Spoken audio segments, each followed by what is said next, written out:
The apex of arrogance. The towering glass monolith that housed Apex Industries loomed over the city like a sentinel. It was a place where ambition thrived, where people rushed through hallways, eyes glued to their screens, driven by a relentless push for success. The energy was palpable, but there was an unspoken tension, a sense of unease. In the heart of this modern fortress sat Richard Kane, the CEO of Apex Industries. His position was absolute, and he knew it. Richard was in his early 50s, a man whose appearance matched his sharp personality. His salt and pepper hair was meticulously styled, his suit was tailored to perfection, and his icy blue eyes scanned the world with a cold, calculating indifference. He was the epitome of corporate power, a man who saw the world not in terms of people, but in terms of profit and loss. From his corner office on the top floor, Richard gazed out of the floor-to-ceiling window at the sprawling city below. To him, the people walking the streets looked like ants, insignificant in the grand scheme of things. He smirked, a self-satisfied expression that seemed almost permanent on his face as he reviewed the latest quarterly report. Profits were up. The numbers told him everything he needed to know about the company's health, and as far as Richard was concerned, it was thriving. The knock on his door was abrupt, breaking his train of thought. Without turning around, Richard barked a command. "Come in." The door creaked open, and Emily, his assistant, entered. She was a young woman, sharp and efficient, but always on edge around her boss. Richard's reputation for ruthlessness wasn't just a rumor, it was fact. Emily handed him a folder with trembling hands, her voice barely above a whisper. "Mr. Kane, the board meeting is about to start." Richard didn't acknowledge her presence. Instead, he gave a curt nod, still focused on the cityscape outside. His voice was as cold as the gleaming glass tower itself. "I'll be there. And make sure the financial reports from accounting are on my desk by noon. No excuses this time." Emily nodded hastily and retreated as if escaping a predator. Richard, however, was already thinking ahead. He straightened his tie and made his way to the boardroom, his footsteps echoing ominously in the empty corridor. There was a palpable shift in the air as he entered the room. The executives, already seated around the large oval table, fell silent, their conversations dying out the moment he crossed the threshold. Richard sat at the head of the table, his expression unreadable, and began the meeting without any formalities. "Gentlemen, let's get to the point. Profits are up, but not up enough. I want a 20% increase by next quarter. I don't care how you do it. Cut costs, streamline operations, or fire the dead weight. Just get it done." His words hung in the air like a death sentence. The executives around the table exchanged nervous glances, knowing that cutting costs and firing dead weight were euphemisms for layoffs and budget slashes that would send ripples of fear throughout the company. The meeting dragged on, with Richard dismissing every suggestion that didn't align with his vision. Any mention of employee well-being or work-life balance was met with a scoff. To Richard, employees were merely tools to be used, and discarded if they didn't perform. By the time the meeting ended, the room was filled with a mix of dread and exhaustion. The executives filed out one by one, their shoulders slumped under the weight of Richard's demands. As Richard returned to his office, his gaze swept over the cleaning crew preparing for their evening shift. He didn't bother to acknowledge them, viewing them as invisible, much like the furniture they cleaned. To him, they were part of the machinery of the building, necessary but unimportant. Among the cleaning staff was John Harris, a man in his late 50s. His silver hair framed a weathered face that had seen more than any of the young executives in the building could imagine. John moved through the corridors with quiet efficiency, pushing his cleaning cart down the long hallways. His uniform was spotless, his shoes shined, and his demeanor calm and composed. John had been working at Apex Industries for 2 years, but he had remained largely unnoticed. He liked it that way. While the employees rushed through their day, eyes on deadlines and targets, John took his time, observing the ebb and flow of office life. The stressed conversations about unrealistic goals, the whispers of layoffs, the ever-present anxiety. It was all background noise to John. He went about his work silently, emptying trash bins and cleaning offices with precision. In the break room, John overheard two junior executives chatting, their voices low but their words laced with fear. "Did you hear about the latest firing?" one of them whispered, glancing over his shoulder. Kane let go of the entire marketing team because their campaign didn't meet expectations. The other executive shook his head in disbelief.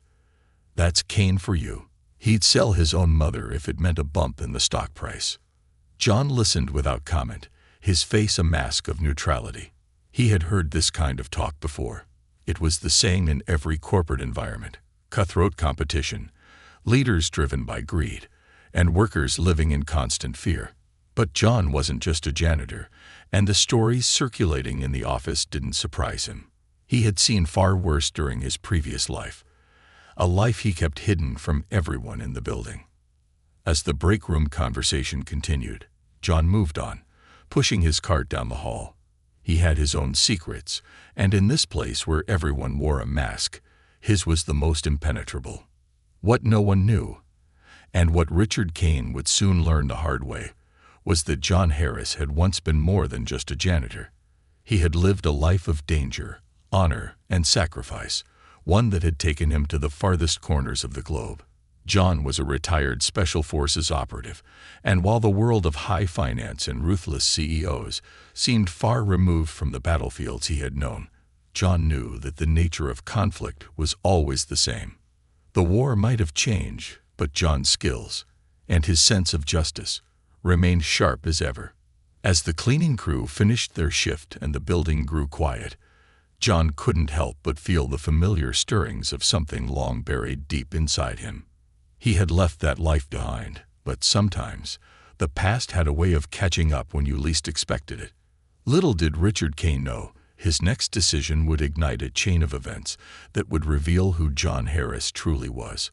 A man far more powerful and dangerous than anyone at Apex Industries could have ever imagined. The disrespect unveiled. The next morning, Apex Industries was its usual blur of hurried footsteps, clacking keyboards, and low murmurs of conversation. The sun poured through the massive windows, casting long shadows over the pristine white walls of the office building. As the employees arrived, some chatted about deadlines, others about weekend plans, but there was an underlying current of fear. The board meeting from the day before had cast a long shadow over everyone. John Harris arrived a little later than the office staff, as always. His shift started after the hustle of the early morning had settled into the steady buzz of work. Dressed in his usual blue uniform, John pushed his cleaning cart through the corridors, going largely unnoticed. To the workers of Apex, he was just the janitor, an afterthought in their busy corporate lives. As John made his way through the building, cleaning up the remnants of hurried coffee breaks and paper-littered desks, the occasional good morning was murmured in his direction, but nothing more. The workers were too focused on their own survival in Richard Kane's profit-driven empire to pay much attention to the quiet janitor with silver hair and a composed face. But today was different. Today, John would find himself at the center of a storm he had long been prepared for, though he had hoped to avoid it. As he emptied trash cans and wiped down desks, his mind was elsewhere. He thought about his previous life, his days in the Special Forces. It had been years since he left that world behind, years since he had lived a life filled with danger, missions, and secrets that could never be told. But no matter how far he had come from those days, the instincts he had honed never left him. They were like muscle memory, always in the background, ready to be called upon at a moment's notice. The office phone rang sharply, piercing the low hum of the workday. Emily, Richard Kane's assistant, answered it with her usual efficient grace. "Apex Industries, how may I help you?" On the other end of the line was Richard, speaking in his usual brisk, clipped tone. "Emily, get someone from maintenance up here. The air conditioning in my office isn't working again. I need it fixed immediately." Emily nodded, though Richard couldn't see her. "I'll send someone right away, Mr. Kane." John, who had just finished cleaning a nearby office, happened to overhear the conversation. He knew what this meant. Though he wasn't technically a maintenance worker, he often got called in for odd jobs around the building.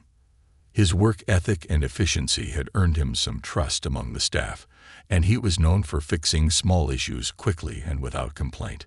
But when it came to Richard Kane, there was no such thing as a small issue.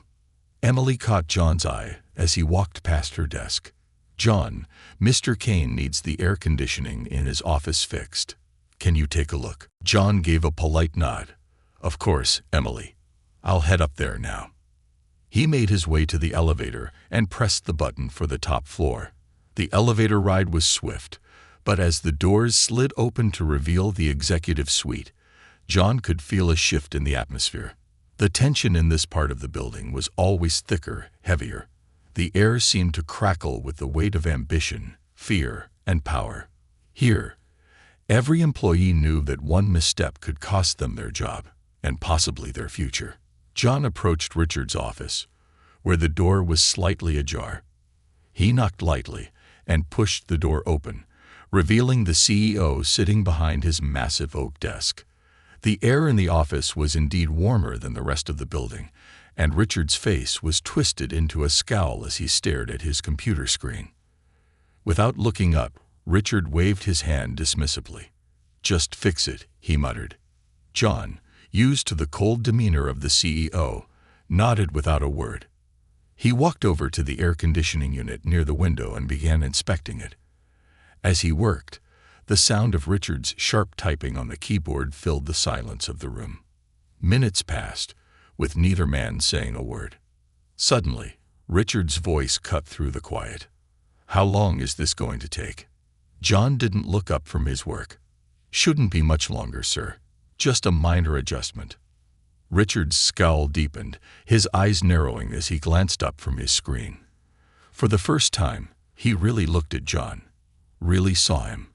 A frown crossed his face, as if something about the janitor annoyed him on a deeper level than usual. "You've been here for what, 2 years?" Richard asked, his tone condescending.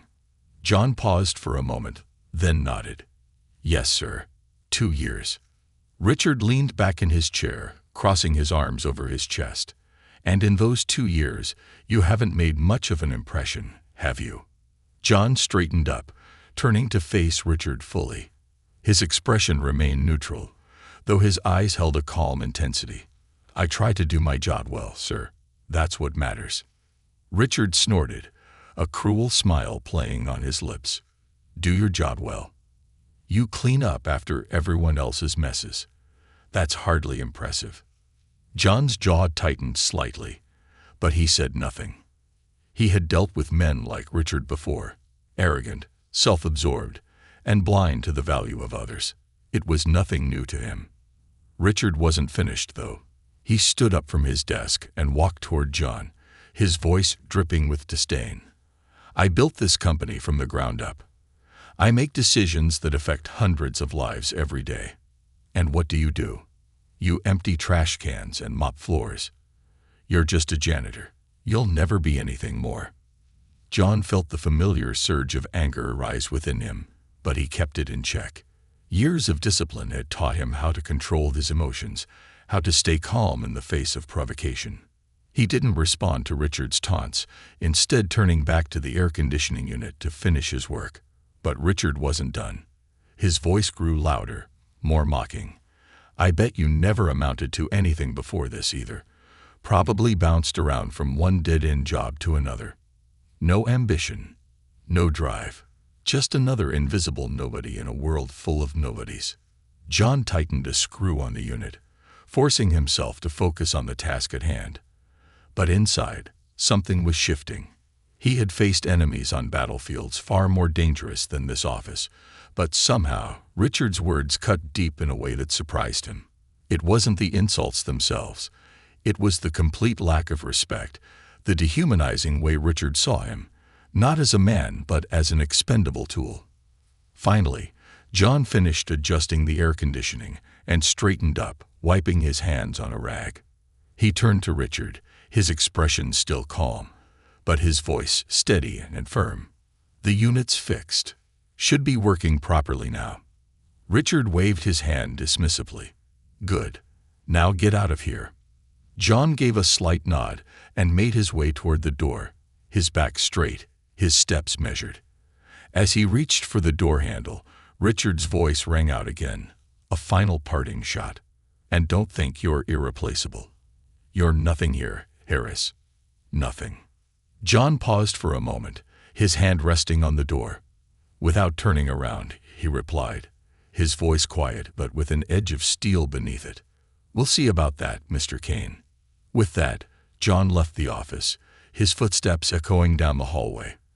As the door closed behind him, Richard dismissed the interaction from his mind, returning to his computer as if nothing had happened. He had no idea that the man he had just humiliated was not the ordinary janitor he thought him to be. John Harris was a man with a past, one that was far more dangerous and complex than Richard Kane could ever imagine. And soon, that past would come crashing into the present in ways no one at Apex Industries could predict. The calm before the storm. John Harris walked down the long, sterile corridors of Apex Industries with an eerie calm that belied the storm brewing inside him. Each step he took was deliberate, his breathing steady, his face impassive. He had learned long ago how to keep his emotions in check, how to maintain his composure in the face of confrontation.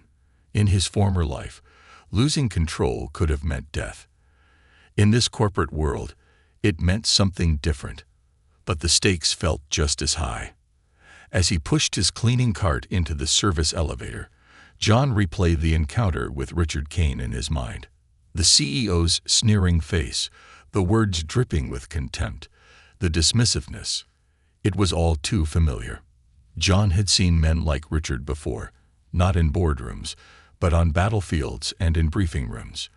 Men who believed their wealth or power made them invincible, who looked down on others as tools or obstacles in their climb to the top. John knew the type well, and in his experience, they were always the ones who crumbled when their world was truly tested. The elevator hummed as it descended to the lower levels of the building where the janitorial staff kept their supplies.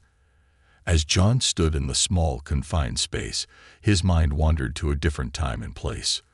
A time when his life had been defined not by cleaning supplies and quiet anonymity, but by missions, strategy, and survival. It had been over a decade since he had left the Special Forces, but the memories were as vivid as ever. He could still feel the desert heat on his skin, the weight of the gear on his back, the tension in the air before an operation. John had been part of an elite unit, a group of men who operated in the shadows, carrying out missions that never made the headlines. His skills were honed to perfection: stealth, combat, intelligence gathering. He was a man who had lived on the edge of danger. And yet, here he was, cleaning office buildings. The irony wasn't lost on him. When John had retired, he had done so with the intention of leaving that life behind completely. He had seen too much, done too much, and all he wanted was peace. The nightmares had been bad in the beginning. Flashes of violence, the faces of friends he'd lost, the split-second decisions that had determined life or death. But over time, he had found a way to manage them, to put the past in a box and lock it away. Working as a janitor had been part of that process. It was simple, predictable, and required no emotional investment. It allowed him to fade into the background, to become invisible in a world that no longer demanded anything of him. He liked the routine, the quiet hours when the office was nearly empty, the satisfaction of completing his tasks without fuss. There was no danger here, no need for the sharp instincts that had once been his lifeline. Or so he had thought. As the elevator doors opened, John stepped into the dimly lit basement level, where rows of cleaning supplies were stored in metal lockers. He parked his cart in its designated spot and began restocking his supplies. The rhythmic motions were soothing, but his mind remained sharp, replaying Richard Kane's words over and over again. There was something different about this time. The arrogance, the blatant disrespect. It struck a chord deep within John, awakening a part of him he had thought long dormant. Richard didn't just see John as a janitor. He saw him as less than human. That's what bothered John the most. It wasn't the insult itself. He had been insulted before by men who thought they were better than him. It was the complete dehumanization, the way Richard viewed the world through the lens of his own self-importance, completely blind to the value of those around him. John had encountered this kind of arrogance before, both in the military and in civilian life. But something about Richard's words cut deeper.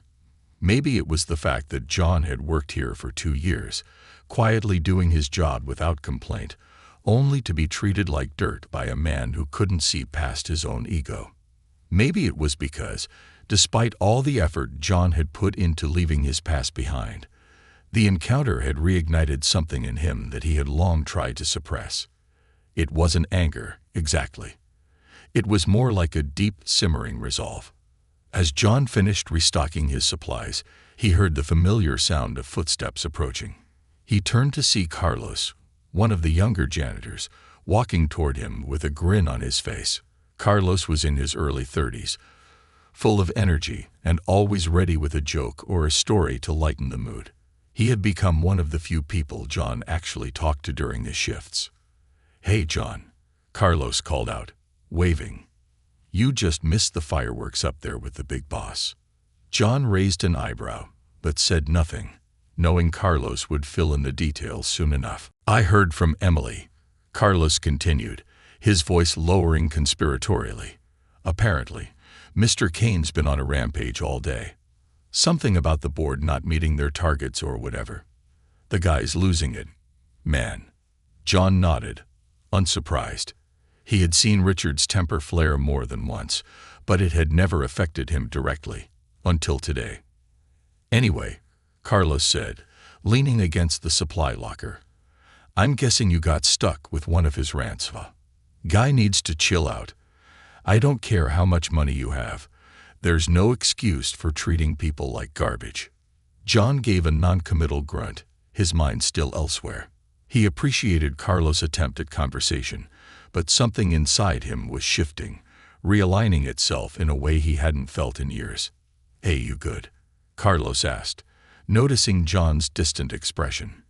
"You seem kinda off today." John glanced at Carlos, then gave a small nod. "Yeah, just thinking." Carlos chuckled. "Well, don't think too hard. This place'll drive you crazy if you do." With that, Carlos pushed himself off the locker and gave John a friendly pat on the back. "Catch you later, man." John watched him go, his mind still turning over the events of the day.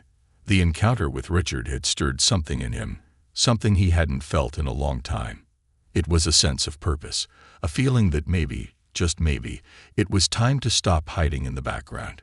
As the evening wore on, and the building began to empty, John found himself walking the halls with a renewed sense of awareness. He had always been observant.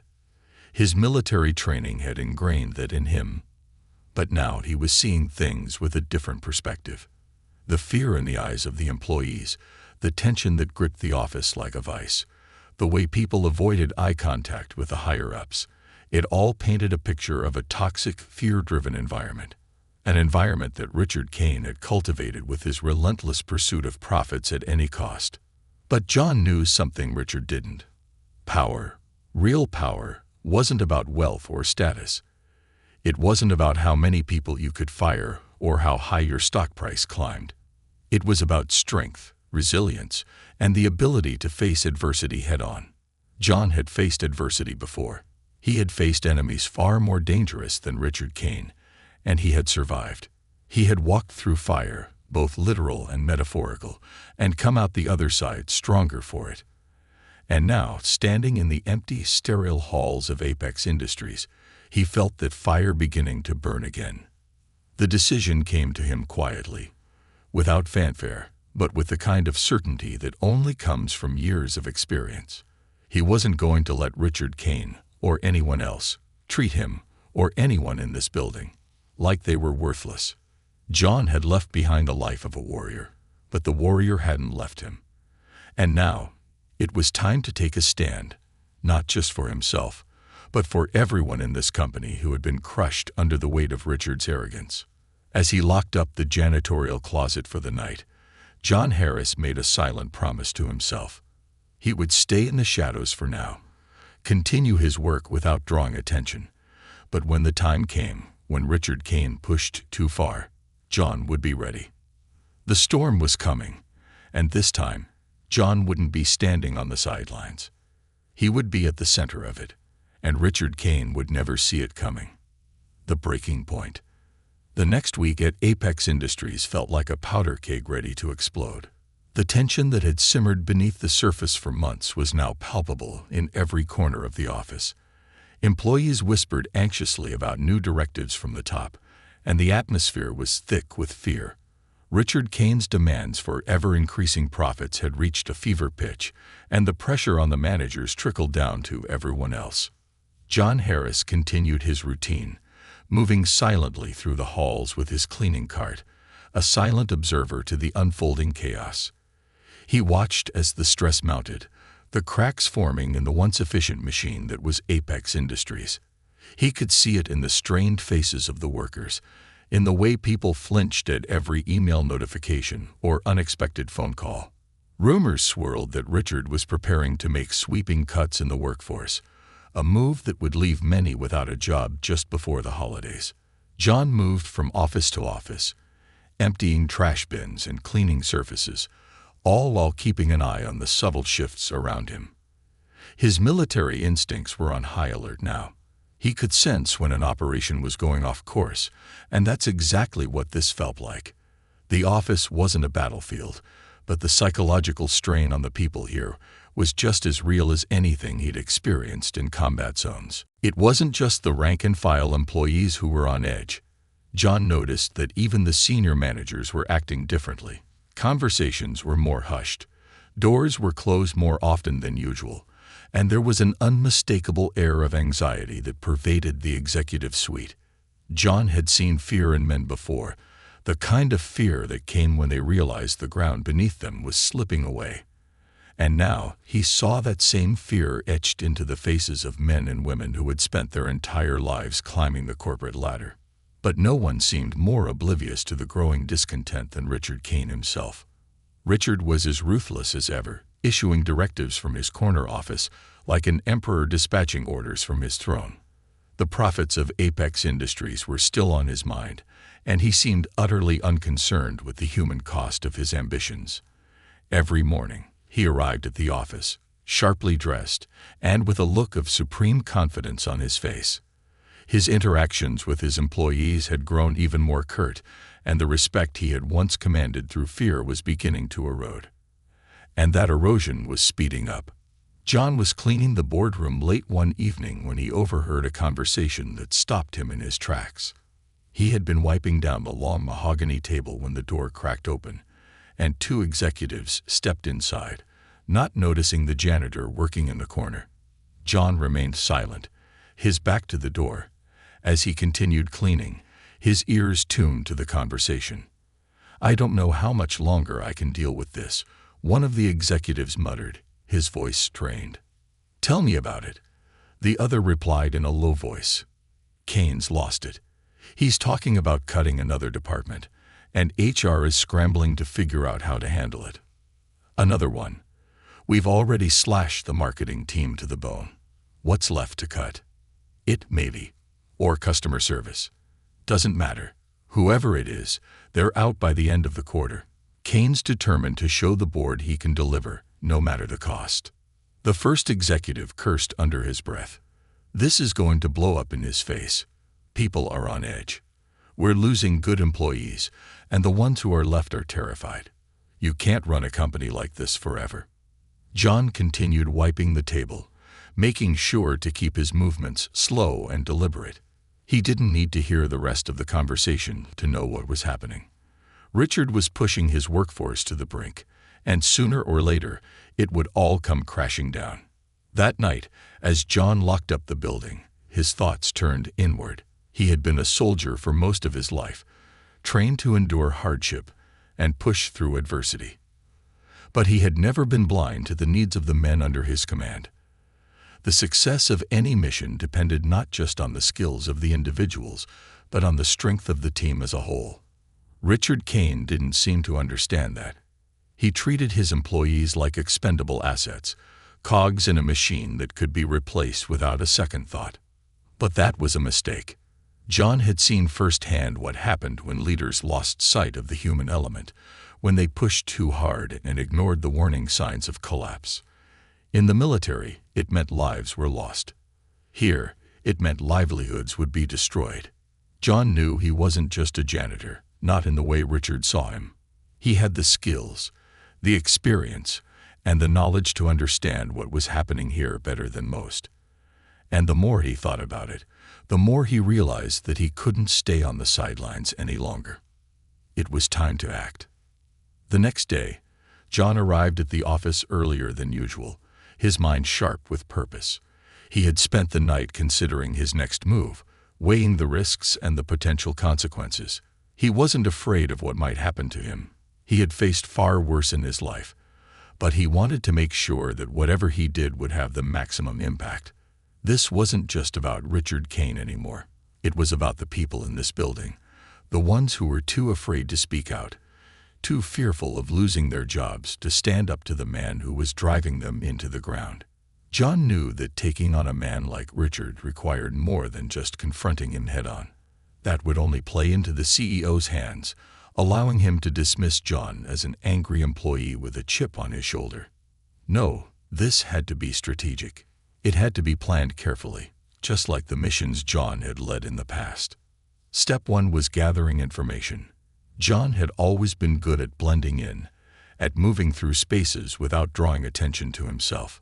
People talked around him, forgetting he was there, and that gave him access to conversations and details that most employees never heard. Over the next few days, John listened carefully as he moved through the office, piecing together a clearer picture of what was going on behind the scenes. The situation was even worse than he had realized. The layoffs Richard had hinted at were already in motion, with plans to cut entire departments and outsource work to cheaper contractors overseas. Morale was at an all-time low, and several high-performing employees were already planning to leave the company. The company was heading for a meltdown, and Richard was too blinded by his own ego to see it. Step 2 was finding allies. John knew he couldn't take down Richard Kane alone. He needed the support of others, people who understood what was at stake and who were willing to stand with him when the time came. He started by reaching out to a few trusted colleagues, people who had been at Apex long enough to see through Richard's facade of power. They were hesitant at first, fearful of what might happen if they were caught plotting against the CEO. But John's quiet confidence, his calm assurance, won them over. One by one, they began to join him, sharing their own frustrations and fears. It was a small group at first, a few managers, some senior staff members, but it was enough to start building momentum. Together, they began to strategize, finding ways to undermine Richard's authority without directly confronting him. It was a delicate game, one that required patience and precision, but John knew they were up to the task. Step 3 was setting the trap. John's plan wasn't just to expose Richard's incompetence, it was to force him into a situation where he would be unable to maintain his iron grip on the company. The key was to reveal just how much damage his leadership had done to the organization, and to do it in a way that would be impossible for the board to ignore. Over the course of the next week, John and his allies began planting the seeds of Richard's downfall. They quietly leaked information about the layoffs to key employees, stirring up anxiety and unrest among the staff. They also began documenting instances of Richard's erratic behavior and poor decision-making, creating a dossier that painted a damning picture of his leadership. At the same time, John used his connections within the company to reach out to the board of directors, subtly feeding them information about the growing dissatisfaction among the employees. The board members, many of whom were already concerned about the company's declining morale and rising turnover rates, began to take notice. And then, the moment came. It was a Friday afternoon when Richard Kane called an all-hands meeting. The entire staff was gathered in the main conference room, the tension in the air thick enough to cut with a knife. John stood near the back of the room, arms crossed, his expression unreadable. He had seen this kind of scenario play out before, leaders trying to rally their troops in the face of disaster, too blind to see that the battle had already been lost. Richard stood at the front of the room, his usual smug confidence on full display. He launched into a speech about the company's future, about how the sacrifices everyone was making were for the greater good, and how they were all part of something bigger than themselves.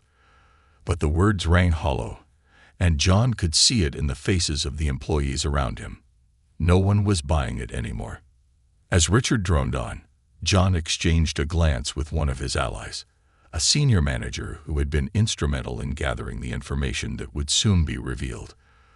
The manager gave a slight nod, signaling that everything was in place. It was time. John stepped forward, moving through the crowd with the quiet confidence of a man who had seen, and the fall of Richard Kane. As John Harris stepped forward, the murmur of employees filling the large conference room began to die down. All eyes turned toward him, some with curiosity, others with confusion. In his blue janitor's uniform, John looked out of place amidst the corporate executives and staff, but there was something in the way he moved, something in the confidence of his step, that commanded attention. Richard Kane, still standing at the front of the room, noticed the shift in the atmosphere and paused mid-sentence. The tension was thick, and for a moment, it felt as if time had slowed. Richard's sharp gaze narrowed on John, clearly irritated at the interruption. He had expected this meeting to go his way, a chance to reassert control and remind everyone of his authority. But now, his carefully crafted speech was disrupted by a man he barely noticed on a daily basis. "Is there something you need?"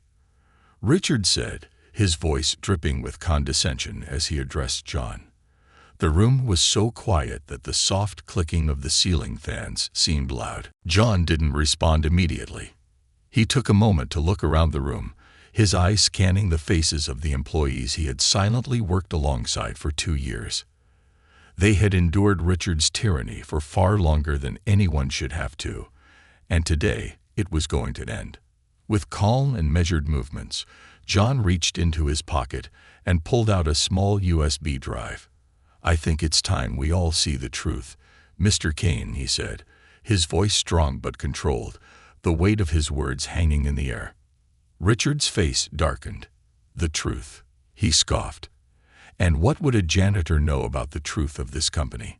The insult rolled off John like water. He walked to the nearest computer terminal, which was connected to the room's projector, and inserted the USB drive. Several of Richard's assistants and executives exchanged worried glances, sensing that something big was about to happen. "What do you think you're doing?" Richard demanded, his voice rising. His attempt to control the situation only made him appear more desperate. "This is a company meeting, not..." John cut him off without turning around. "This is a company meeting, Mr. Kane, and what I'm about to show will affect everyone in this room." The projector flickered to life, and soon, a series of files began to display on the large screen behind Richard. They weren't just any files. These were internal documents, reports, and emails that painted a devastating picture of Richard's leadership. As the first slide filled the screen, a hush fell over the room. The documents revealed the truth about the layoffs, the ones that hadn't been officially announced yet, but were already set in motion. Entire departments were slated for termination, with employees being quietly cut from the budget without their knowledge. John had meticulously gathered evidence of Richard's secret meetings with outside contractors, negotiations that involved outsourcing critical operations to overseas firms to save on costs, all at the expense of the loyal employees who had built Apex Industries into the powerhouse it was. But that wasn't all.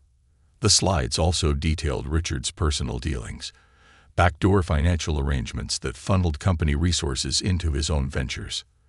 There were records of inflated bonuses and luxurious business expenses, all while he demanded austerity and sacrifice from his staff. These were things that even the board of directors hadn't been aware of. And as each piece of evidence appeared on the screen, the room's collective outrage grew. Gasps and whispers erupted from the crowd, and several executives who had been complicit in Richard's schemes visibly paled. Richard's face, once flush with confidence, had gone rigid. His hands clenched into fists at his sides as he realized just how badly he had underestimated the man standing before him. "Turn that off," Richard finally barked, his voice cracking with rage. He strode toward John, his entire body radiating fury. "You have no idea what you're messing with." John remained calm, standing his ground. "I know exactly what I'm messing with," he said, locking eyes with Richard for the first time. "I know what kind of man you are. And now, so does everyone else." Just as Richard reached for the computer, a voice from the back of the room cut through the chaos. "I'd suggest you stop right there, Kane." It was one of the senior managers who had aligned with John. He stepped forward, flanked by two other high-ranking executives. They had been instrumental in helping John gather the evidence that was now on display. The three of them stood shoulder to shoulder, a show of unity that signaled the tide had turned against Richard. "You think you can undermine me?" Richard sneered, though his bravado was starting to crack. "I built this company. I made it what it is. You all work for me." "No," the manager replied coldly. "We work for Apex Industries, and right now, we're all witnessing the truth of what you've done to this company."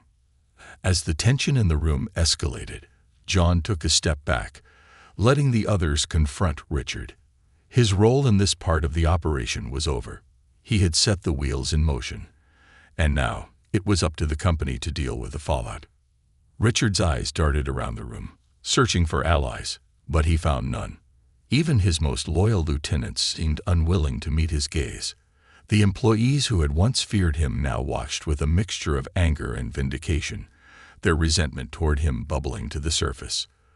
The walls were closing in, and Richard Kane, who had always believed himself untouchable, was finally realizing that his reign of terror was over. Meanwhile, in a small, dimly lit conference room on the floor above, a group of board members had been watching the entire scene unfold on a secure video feed. They had been alerted to the meeting by John's allies, who had tipped them off about what was going to happen. The board had been growing increasingly wary of Richard's erratic behavior, and today's revelations were the final nail in his coffin. One of the board members, an older man with silver hair and a thoughtful expression, leaned forward in his chair as the meeting below reached its crescendo. "It's over for him," he said quietly to the others. "We can't afford to keep him at the helm after this." The other board members nodded in agreement. They had seen enough. Richard had become a liability, and the damage he had done to the company's reputation was too great to ignore. Back in the conference room, Richard's tirade was losing steam. He tried to regain control of the situation, barking orders at his assistants and demanding that the presentation be stopped. But no one moved. No one obeyed. The power he had once wielded so easily had slipped through his fingers. "You're finished, Kane," the senior manager said, his voice steady. "You've betrayed this company and everyone in it. You'll be lucky if you walk out of here without criminal charges." At that, the room exploded into murmurs. Some employees began openly calling for Richard's resignation, while others looked toward the door, as if expecting security to show up at any moment to escort him out. Richard's eyes darted around the room, his face contorted in fury. For a man who had always prided himself on control, this loss of power was a humiliation he couldn't stomach. In a final desperate attempt to salvage what little authority he had left, Richard turned on John, pointing an accusing finger at him. "You think this is over? You think you've won? You're nothing. Just a janitor, just some washed-up has-been." John didn't flinch. He stood tall, his calm demeanor in stark contrast to Richard's unraveling rage. "I may just be a janitor," he said, his voice steady, "but I know what it means to be part of a team. Something you never understood." The words hit Richard harder than any physical blow could have. His face twisted in anger, but there was no comeback, no clever retort. He had nothing left. And in that moment, John knew he had won. As the meeting came to an explosive close, the fallout from John's revelation spread quickly. The board moved swiftly to convene an emergency session, and within hours, Richard Kane was officially removed from his position as CEO of Apex Industries. The announcement came as a shock to many, but for those who had endured Richard's cruelty for years, it was a long overdue victory.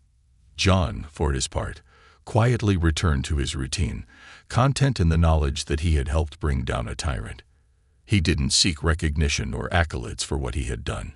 His military training had taught him that the greatest victories often went unnoticed by the world at large, and that was fine by him. The employees of Apex Industries began to breathe easier in the weeks that followed. The company, now under new leadership, slowly started to heal. Morale improved, and the oppressive fear that had gripped the office for so long began to lift.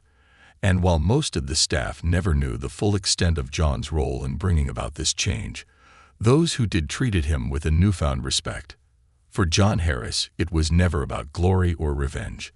It was about doing the right thing, about standing up when others couldn't. And as he pushed his cleaning cart down the quiet hallways of Apex Industries, he knew that, in his own small way, he had made a difference. The legacy of courage.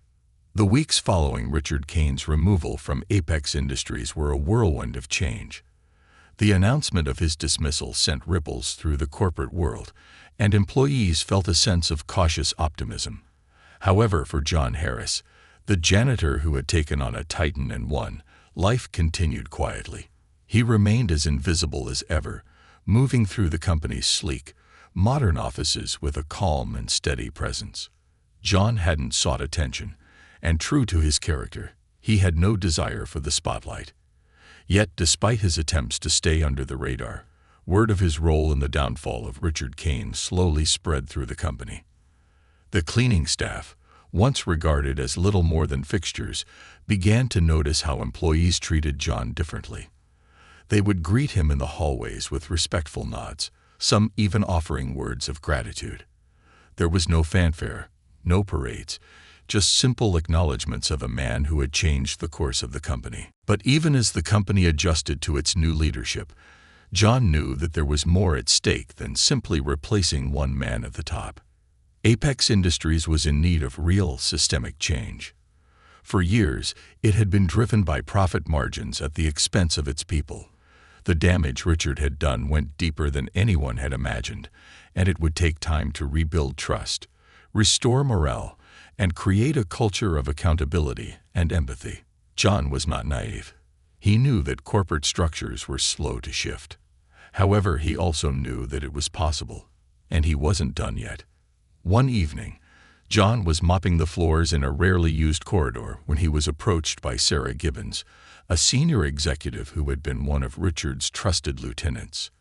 Unlike many of the other executives who had distanced themselves from Richard after his fall, Sarah had remained relatively quiet throughout the transition.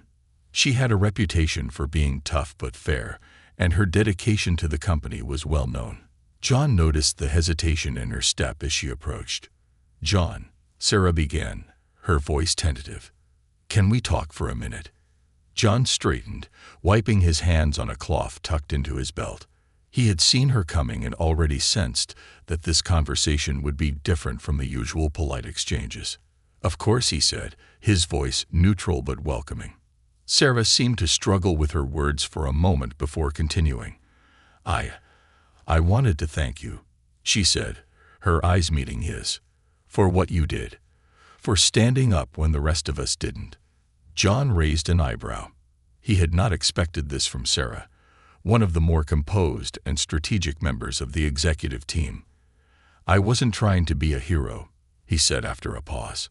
"I just couldn't stand by and let someone like Richard destroy everything good about this place." Sarah nodded, her expression conflicted. "That's exactly why I'm here. I've been thinking about what you did, and it's made me reflect on my own role in everything that's happened. I wasn't blind to what Richard was doing, but I chose not to fight it. I thought it was better to stay quiet, To stay loyal. I thought I was protecting my career. John didn't say anything, letting Sarah process her own confession. But now, she continued, I see the damage that's been done. Richard may be gone, but the culture he created isn't. We need more than just a new CEO. We need a complete overhaul, and I think you're the key to making that happen. John blinked in surprise. Me? I'm just a janitor. I clean floors. I don't make decisions in boardrooms. Sarah smiled, a bit of warmth returning to her usually steely demeanor. You might not wear a suit or sit in an executive office, but you understand something most of us don't. You understand what it means to lead from the ground up. You've seen this company from a different perspective, and that's exactly the kind of insight we need if we're going to rebuild. John frowned, trying to grasp the full weight of what she was saying. And what exactly are you asking? I'm asking for your help, Sarah said, her voice earnest now. We're forming a new leadership council to guide the company through this transition. We want representatives from every level of the company to be a part of it, not just the executives. I want you to be on that council. I know it's unconventional, but I believe you can help us shape the future of Apex in a way that none of us at the top ever could. For a long moment, John was silent. He looked down at the mop in his hand, thinking about the countless nights he spent cleaning the varied floors that now seemed to symbolize the invisible divide between himself and the corporate elite. His instincts told him to decline. He had never sought leadership or influence. He was a man of action, a soldier at heart. But then, he remembered something his old commander had once told him. True leadership isn't about rank or title. It's about doing what's right, no matter the cost. When John finally looked up, his eyes were resolute. If I do this, he said, I want to make sure we're not just putting a fresh coat of paint on a broken system. We need real change. Sarah's smile widened. That's exactly what we want. The Leadership Council was announced a week later, with representatives from every department, from entry-level employees to senior executives. It was a bold move, one that sent shockwaves through the corporate world. For the first time, voices that had long been ignored were given a seat at the table. And at the heart of it all was John Harris, the janitor who had once been invisible but was now leading a quiet revolution. The work wasn't easy. Meetings were long, debates were heated, and progress often felt slow. But John's presence brought a different kind of energy to the room. He didn't speak often, but when he did, people listened. His words carried the weight of experience and authenticity, a stark contrast to the polished, rehearsed speeches of the executives. He had lived through hardship, seen the effects of leadership, both good and bad, up close.